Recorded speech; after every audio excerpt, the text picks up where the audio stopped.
and this is the biggest wake-up call to SaaS founders. Nobody cares about your tech. Nobody cares about the hours you put into it. Nobody cares about how smart you are. They want the ripple effect from your SaaS. And if you get that, you're unstoppable. But if you're the guy shouting from the rooftops how awesome your tech is, they don't care. We are back with another episode of the Cold Start Project, the podcast about the unexpected challenges of scaling. Today we have Stephen Lowisz, who runs a company called 21 Leap. And I wanted to have him on for a while. I think I've known about you. We've been connected for about, 8 months, a year, something like that, somewhere in there. Sounds right. And I've had a pretty good idea of what you do with sales teams and igniting software as a service firms that are it seems to me like the idea is there, they've got proof of concept, and then you come in and you pour gasoline all over the thing and really get it going. But I'd rather have you say what it is that 21 Leap does. Yeah, so I work with SaaS companies primarily between 1 to 10 million that are looking to scale up their revenue. And I do sales training, consulting, and outsourcing. So we'll go in and fix up somebody's team, processes, train them, so on and so forth. Or we use our own tools, technology, manpower, experience, et cetera, to literally be the full end-to-end sales suite. Right. Oh, so, okay, let's define that a little more, because there's a lot of business owners out there who are just like, hey, I want more sales, right? So when you say sales suite, let's build the container for that. What does that mean? It's as if you had your own sales team. So just like if it was your own team, yeah, it takes a little time to ramp up. It's not going to be sales instantaneously. But for example, we use our own CRM instance, and we give our clients access, obviously somewhat limited access to segregate all the data, but they see a sales manager dashboard. We use our own lead generation tools, scrapers, AI tools. It's us getting on the phone, and it's not just lead generation. We go end to end. We'll loop our prospects in if it's a very technical conversation, but our target isn't to just drive leads. It's to drive actual legitimate revenue. Okay, so you are helping established software as a service firms at that $1 million level and up. But do you outsource the entire sales team under your umbrella? People outsource it to me. Yes. Yes. Okay. Yeah. A to Z. That's why I say the entire sales suite. Okay. You don't have to pay for the tech, the manpower, anything. That's all under our umbrella. Okay. Now, I ran a third-party closing as a service business with the co-founder for a couple years for high-ticket coaching, training, info product offers, that kind of thing. So I know what's involved in that and how you have to keep on the salespeople, right? You can't let them do whatever they want. They need monitoring. And so in your CRM and that, how are you going about that? So I fully agree that it needs a lot of monitoring. So a couple of things, because there's a lot of checks and balances that need to be put in place. I agree. But I also do give my team quite a bit of liberty as well. We meet every single day for it could be 5 or 10 minutes, or it could be 30 minutes if it's a little lengthier, but we meet every single day. We're all over the US, so we pick a time that's obviously time zone, effective for everybody. That's number one. Number two, I look at everybody's, it's Salesforce. We have a very complex setup or instance of Salesforce. I look at everybody's dashboard every single day, and I can segment it based on, all of our clients are in one instance, but like I said, it's segregated based on each client. So if you're a client of mine, I'm giving you a login, you can only see your data. I can see everybody. So I can see, okay, this individual is kicking ass. I hope I can say that. This individual is kicking ass across the board. We're doing well with our clients, but maybe we need to increase our pipeline on the 21 Leap side itself. I can see everything in one spot, whereas the way that we used to do it was all the data was segregated into individual CRMs. That was an absolute nightmare. So it's actually really easy. And then since we all use Slack, we use Zoom, I mean, it's really easy to still have that team-oriented environment, but we can get more effective by having specialists all around the country for time zone purposes. I have a guy closer to Silicon Valley. I'm in Detroit. I have Myrtle Beach of all places. It's all over the board, so we can be the most effective team possible. Okay. So that answers that question. The next thing that hops up to me is like when we were taking over client sales, usually it was the founder doing a lot of the selling up to the point where they engaged us. In your situation, they're at $1 million plus, so they probably have 1, 2, 3, 4 salespeople already. What does it take in terms of like guts and commitment and all that for them to give up having that in their organization and handing it off to you? So let me back up for a second. The Yeah. majority of our clients are between the 1 to 10 million mark. We do work with clients that maybe they're somewhat funded. Maybe it's just a lean organization and they have the profitability, because I'm not the cheapest. I'm not outsourcing to India. So you have to take that into account. So we do work with some founders where, yeah, they don't want to do sales anymore, or let's face it, they're very, very technical. They're good at it. They're not good at sales. Right. I'm overgeneralizing, but that's often the case. I work with really techie guys because I myself will never build anything a day in my life. I want to work with guys that can't sell but build really cool shit.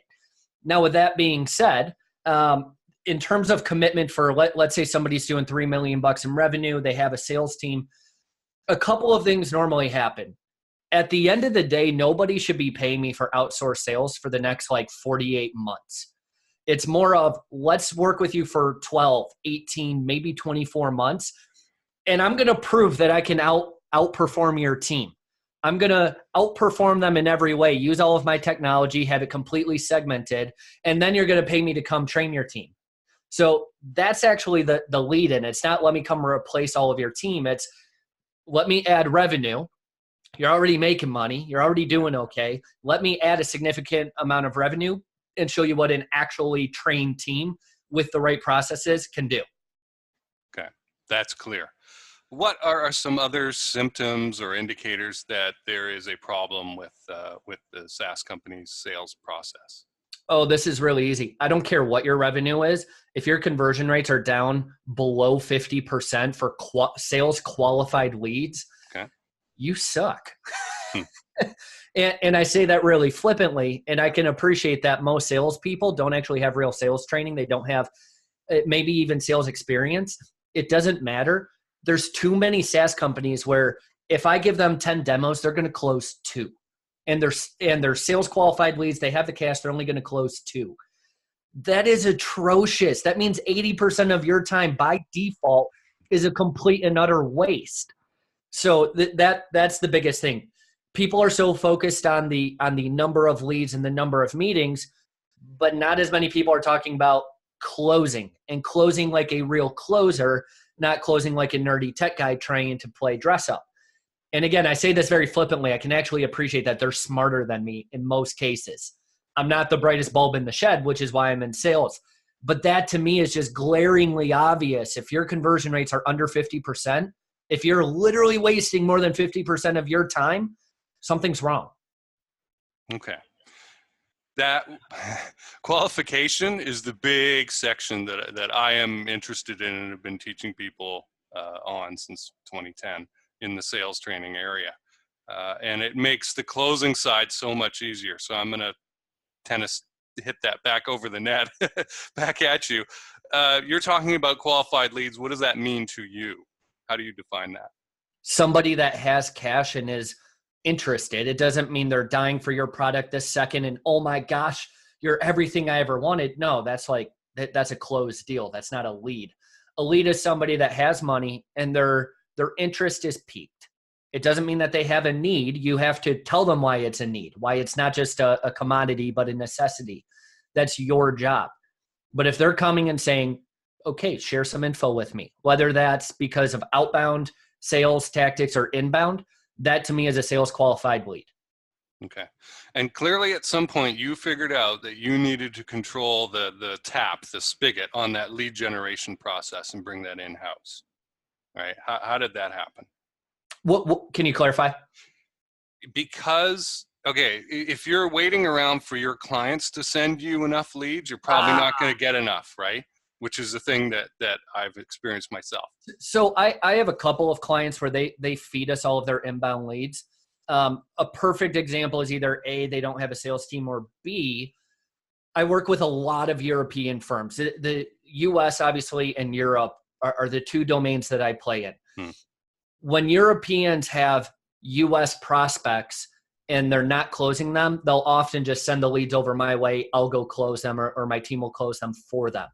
It's not to say that we don't do sales in Europe. That's just one example of why we would get inbound leads. But I'm assuming when I start working with somebody, unless the conversation is very different, I'm assuming I have to go be the hunter and the farmer. Now, I was trained in outbound sales. That's of no issue. It becomes a matter, and this is one of the things that I harp on a lot if you're on my social media or whatever, or if you've seen me speak, you'll know that I'm a huge proponent of personalized automation. If you find the fine line between personalization and automation, the job of sales is really easy. So Okay. I plan on generating my own leads. We do lead generation. The difference is we're going to take that through to the end, unlike a traditional lead gen firm. Okay. I discovered that we needed to control the flow of leads ourselves rather than wait on the client to do it, because they could not come up with the volume on their own. They didn't know how. They were very good at what they did in terms of fulfillment, but they were not experts at lead generation.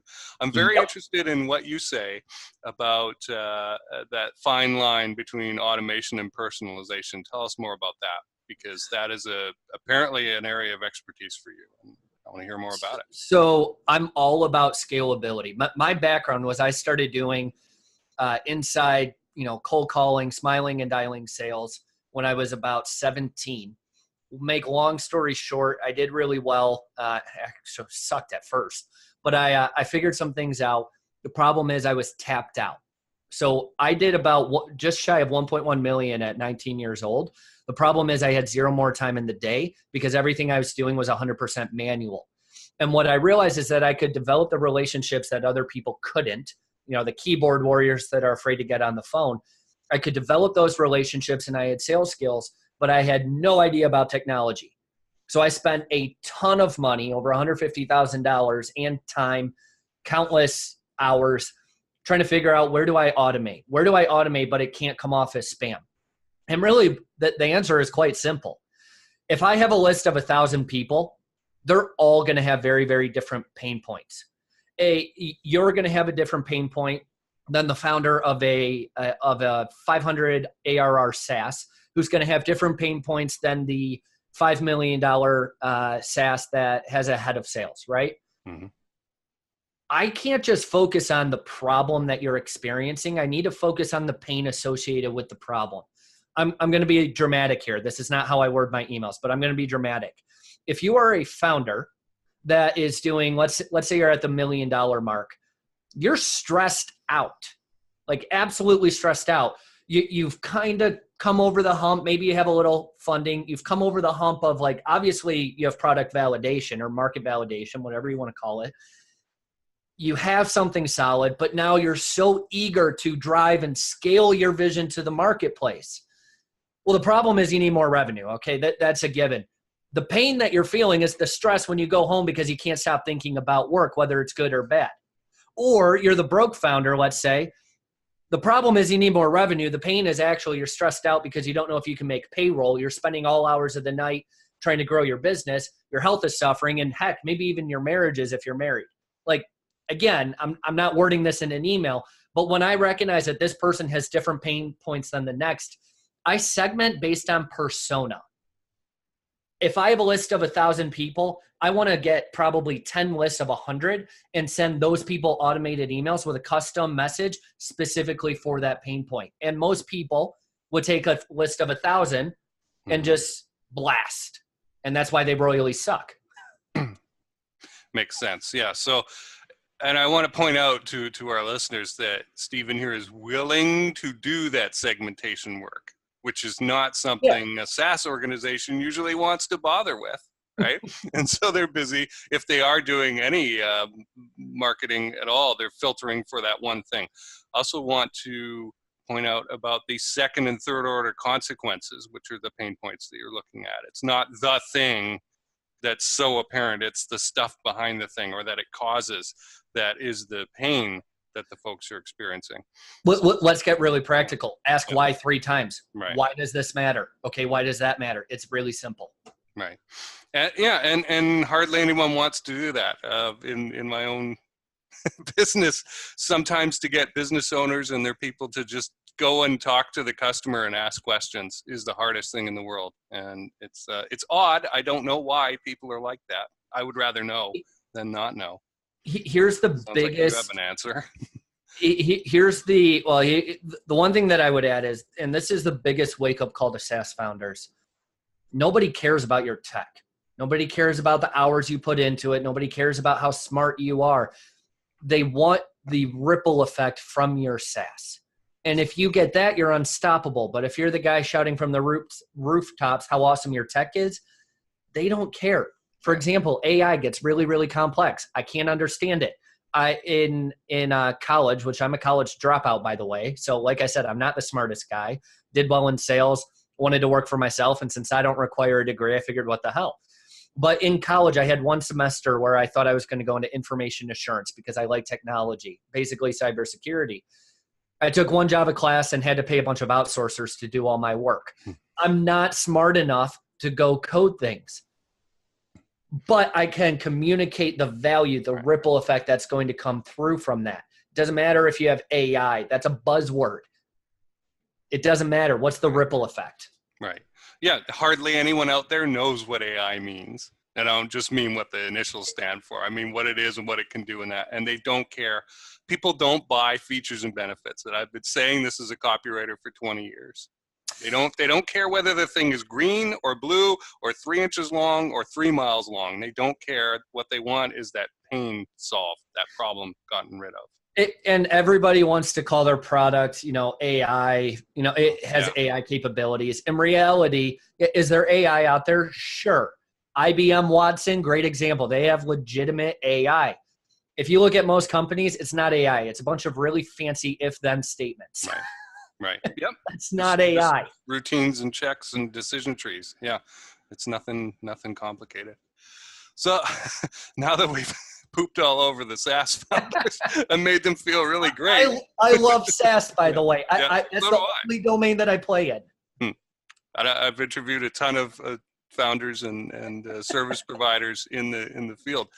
However, you guys do tend to get caught up in your own brilliant BS, right? It's not as amazing as you think it is, or maybe it is in your head, in your world, but to the rest of everybody else, the people who will actually be using your products or services, you need someone like Stephen here to translate that into what really matters for the target market. Yeah, again, I realize that this conversation has been a little pessimistic, driven by what I've said, but I love SaaS. It's obviously where everything is moving. I mean, who uses it besides enterprises? Who uses on-premise anything? And even then, they're typically in the cloud and SaaS and so on and so forth. I love it. It's just too many SaaS companies are going out of business because they suck at actually communicating their vision. They're just good at building things. So I get really fired up because I don't want to see those guys go out of business. I truly want them to succeed. I come from a small business family. I own my own business. I feel for them. So I get fired up. Cool. What other signals are there that somebody should approach you? What would make it a good fit? If you have really ambitious goals, targets, goals, whatever you want to call them, if you have really ambitious goals and you don't want to bring on all of the sales staff yourself, then I'm probably your go-to, and I help you scale up, and then we call it good once you're scaled up. If you want to add the minimum that justifies the cost of paying me, the bare minimum is going to be 1.2 million in the course of 12 months. If you want to scale at least 1.2 million, and that could be 12 million, 10x it, that's what I want to focus on, and I take on all of the costs for you. On the training and consulting side, it really comes down to, are your conversion rates good? Do your people know how to sell? And here's a really good indicator. Do you make them read a script or do you trust them to actually sell? If you don't trust them to sell, you either have the wrong person, or what's actually more likely is they're not trained and given the right resources and tools in the right way. So those would be the two main indicators, other than just strictly, does your conversion rate suck or is it awesome? Right. And I need folks to understand you cannot just hire a high ticket closer or a 1099 salesperson and stick them in a corner like a potted plant or a cactus and water them with leads and hope that they're going to turn out. It doesn't work that way. They get off track mentally, they go into slumps, and 2 weeks could go by before you even know that they're in a slump. You've lost all the dollars invested in those leads and the possible sales that could come out of it. Yeah, the worst thing that you can do, and I've seen companies do this, and I actually did this myself way early on, don't hire a part-time salesperson. Don't. Yeah. Especially if they're doing full life cycle sales. You're never going to see the results that you want. The way that we do it is we have pods associated with a group of clients, so that, if somebody's sick, we already have a fill-in, they're already up to speed, so on and so forth. But all the work is segmented, so we cover it. But if you're a small business just trying to get on by, this is the precursor to before you work with me. Do not go hire somebody for 10 hours a week at $100 an hour to go close your deals. It's not going to work out. Mm-hmm. Yeah, they're not going to be focused or emotionally committed. They can't be, because they're going to be always looking for their next meal ticket, right? And that's somewhere else. So, yeah, definitely full-time. And also, I think a lot of founders, I've been concerned about hiring people for a long time, like interested in that. And I've been a manager who has hired people in that. And the statistics are like, you would have a better chance of pulling a good candidate, his name out of a hat, than hiring them based on what you thought was good. We will get fooled in an interview situation. The person will present well. I'm very good at interviewing. I've been a great interviewee, and I've talked myself into jobs I probably shouldn't have gotten because of it. Love the honesty. Yeah, well, it's true. And it usually lasts less than a year, right, in that situation. And that's no good for either of us, right, in that situation. So having somebody who's more inundated with it, more familiar with it, more able to spot the check factors, right? Well, what's important here and what is the underlying stuff that we need to look for, like Stephen, is a better choice than doing it yourself, trust me. Because hiring people is one of the most expensive decisions you'll make.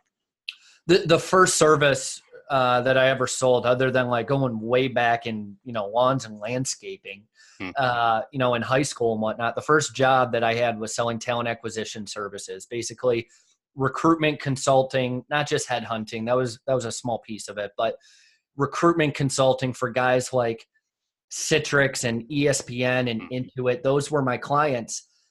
Even they suck at recruiting the best salespeople. It's awful. Past performance is not a direct indicator of future performance. You're selling a different product. You're selling a different service. Are they selling a different persona? You don't have to find somebody that's already done exactly what you're doing, because then the question becomes, why aren't they working for your competitor? But we get too caught up in what somebody has done. I don't care if you've sold $10 million in the last 24 months. It's really about personality, ambition. Can you kind of jive with the same kind of prospect that I'm working with? I don't deal anymore with really, really uptight, for example, New Yorkers in the financial services sector at the Fortune 500 level. New York Life Insurance used to be a great client. That's a very, very different personality than the tech guy in California smoking some pot and flip-flops and shorts. I'm being very flippant about it, but you got to figure out who's going to jive with that personality, that persona, not just, well, they tell me that they did like $1 million last year. I don't have any way to prove it, and you're never going to, but it doesn't matter. Will they match up personality-wise? All right. Yeah, it's too easy to get taken in, and that contrarian sort of caveat that you said there about past performance does not indicate future performance. That's the opposite of what standard HR maxim is, right? The standard HR maxim is past or future performance is predicted by past performance. And I agree with you that is flawed. That is wrong. And especially in sales, because you take something like drive and it has no meaning, right? Like my accountant can be very driven, but it has nothing to do with sales, right? And the environment that the salesperson is in. I've been in some terrible environments, and it wasn't the marketplace that I'm talking about. I'm talking about the company that I worked for and the people I worked for, the individuals were not good, right? They were not supportive. They didn't understand what was going on, and moved to a different organization and a different environment, and the performance goes way up. So there's a lot more to look at. What one of the easiest questions to spot a bullshitter? When is one time that what's the main reason that you previously exceeded your quota? And a lot of, and you can do the contrarian question too, which is talk to me about a time where you actually failed to meet quota. What you'll often get is, well, I didn't really have a quota. I was just kind of told to sell. And then I didn't really track anything. Maybe I used Salesforce a little bit, but if they're not metrics or data driven, they're not a very good salesperson. Like, period. Even when I was brought up by old school sales guys, and that's how I learned how to sell on the phone, it was very, very data driven. Are you closing X% of your deals? Why are you closing those deals? Yeah, it was basically, well, I sent out enough manual emails that were pitched like this, or this, but you have to be data driven. So a sales guy that doesn't like data is full of shit.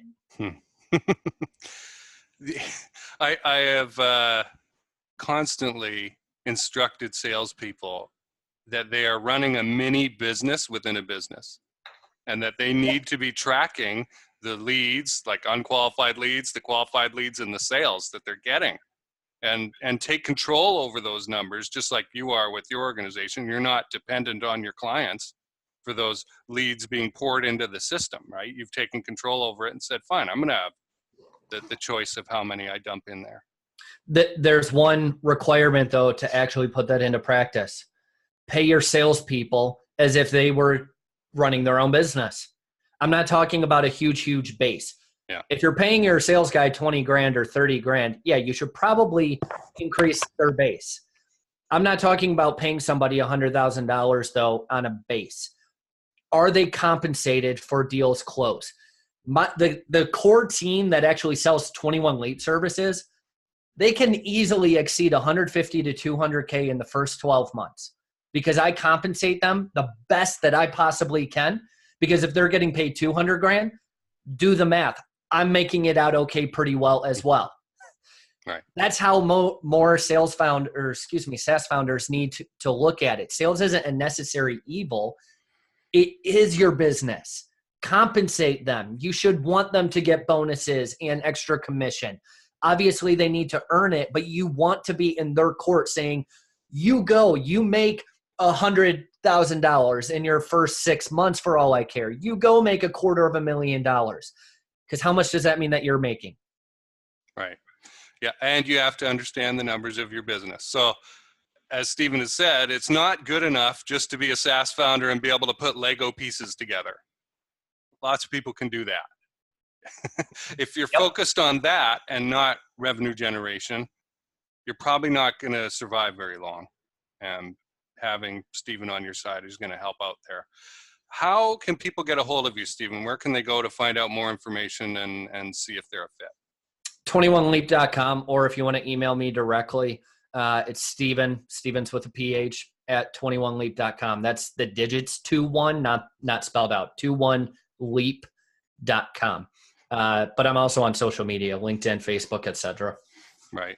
Yeah, you do quite a few Facebook Lives, kind of snippets of the day sort of things. And not lately. I've been grinded, man. Not lately, but I try to stay as consistent as I can. Yeah.